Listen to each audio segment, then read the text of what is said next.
Welcome back to Ride JBI. This is JB. Today we're doing a rider feedback segment with Jeremy Keech of MX Fitco.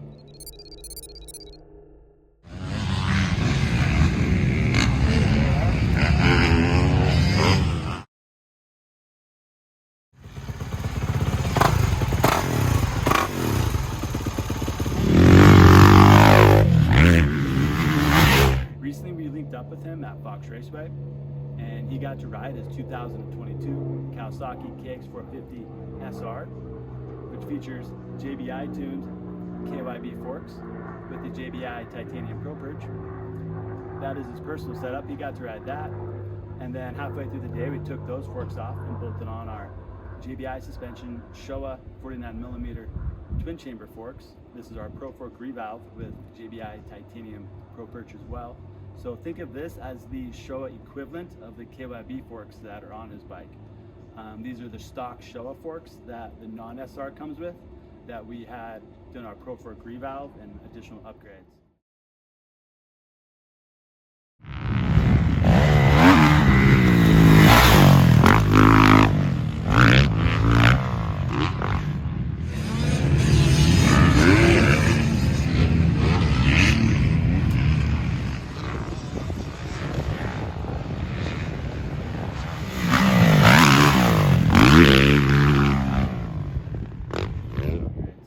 So this allowed Jeremy to do a comparison back-to-back of the KYB forks versus the Showa forks. The track was pretty, I don't want to say deep, but soft from some rain that week. So it was pretty pumpy and chattery, which makes for good testing because we're gonna let this plane go overhead just for a moment. It makes for good testing because the bike feels halfway decent on days like that, and you know you have a pretty damn good setup for the day, for when days when the track is in a lot better conditions. So I'll let Jeremy take over from here and give you some rider feedback, and then we'll do a little bit of Q&A. But Jeremy, you had a chance to ride the Showa and the KYBs. What stood out the most between riding your KYB forks and then trying the Showa forks? Yeah, for one, I think the coolest thing was just being able to switch between two at the track. I've never been able to do that. So, you know, going into it, the KYBs were feeling good, but having the Showas to swap out and be like, oh, I feel this a little bit better or that. But I think the biggest standout for me from the KYB to the Showa I felt in the bumps, which, like you said, the track was a little more rough than usual. Maybe some East Coast people would give us shit for that. Because they're like, dude, thing's like a fucking, that thing's like a damn to our standards, highway out there. But for California standard, the track was rough that day. And in the braking bumps, I felt like the Showas kind of, the front end tracked a little bit better through the bumps.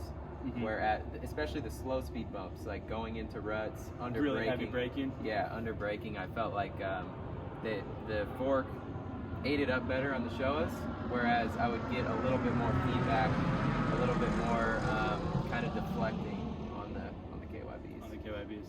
Yeah. So as you alluded to, man, it's nice to have that back-to-back comparison, so that way you can see as a rider what potential there is in your setup. Sometimes that can be hard to fully understand when you're only riding the same setup and you're limited to only adjusting the clickers.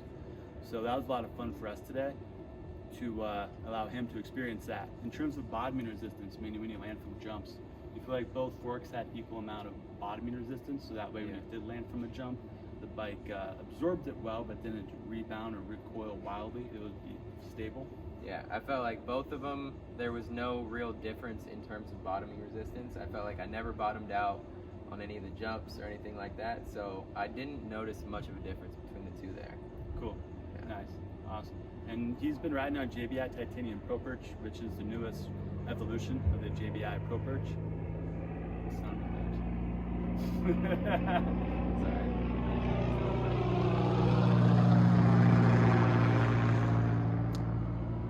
As many people know, it helps improve the bottoming resistance of the forks, and as Jeremy just shared, it makes both the KYB and the Showa versions have very good bottoming resistance, and it's very equal in terms of the performance you get from the atom itself. We're going to do some more testing with Jeremy, especially this back-to-back stuff. We're going to hit up some more tracks. We're going to hit up Key Creek next time, get some film from him, and share experiences there. Yeah. So thanks for coming on. Before we go, Jeremy owns MX Fitco. It's an awesome motocross-based fitness app. I'll let him go into a little more about that. But yeah, so pretty much what we do is custom workout plans, nutrition plans, stuff like that, all through an app, accountability. So if you ride or race dirt bikes, ideally if you race dirt bikes, that's who we work with. That's kind of our, I guess you could call it, sweet spot. The people we help the most, people that race, you know, if you're serious about it, even if you're, you know, C-class, whatever, anybody that's racing and wants to take their racing to the next level by improving their fitness and their nutrition, getting that edge on the competition, that's what we do. So if you have interest in improving and just taking yourself to the next level, you can hit me up on Instagram at Jeremy Keech. Just slide in my DMs, and I'm always quick to respond. Fitness and nutrition really seems to be like the suspension of the rider aspect, and kind of how that can tune your body. Seems like a lot of people overlook it and don't realize the amount of potentials on the table by not really maximizing that side of their riding program. Yeah, 100%. I mean, it goes both ways. Like, you could have some dialed ass suspension, but if you're out of shape, you're still gonna probably get arm pumping a couple laps and be winded. For sure, you right? know? Yeah. But on the other hand, you could be in great fucking shape, but if your suspension is dog shit, like, you're still gonna get arm pump, you're gonna be bouncing around, you're gonna get tired. So they go hand in hand, and if you don't have both of them on point, then you're probably shit out of luck.